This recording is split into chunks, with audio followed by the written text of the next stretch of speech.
গতকাল 18 তারিখ পাকিস্তানের এক প্রাক্তন সেনাকর্তা সাংবাদিক সম্মেলন করে বলছে আমরা বন্ধু দেশের কাছ থেকে পারমাণবিক বোমা নিয়ে পরমাণু নিউক্লিয়াস নিয়ে আমরা ভারতের উপর আঘাত হানতে পারি।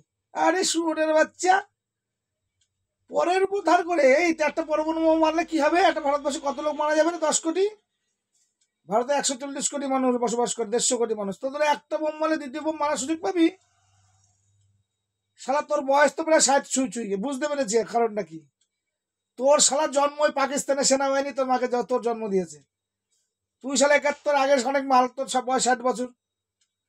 তোর জন্ম শালা পাকিস্তান সেনাবাহিনী দিয়েছে, তুই পাকিস্তানে 19 সালে জন্ম। ওর জন্য শালা তোর পাকিস্তানের মধ্যে টান আছে। শালা কুত্তার বাচ্চা, একটা বোম মারলে তোরা সব শেষ। আর আমাদের একটা বোম মারলে 10 কোটি মারা যাবে, 150 কোটির মধ্যে কি মাল ছেড়া যাবে তাতে? তোরা তো সব তলা দিয়ে সব উড়ে যাবে, তলা দিয়ে উড়ে যাবে। হিসাব হিসাব করিস।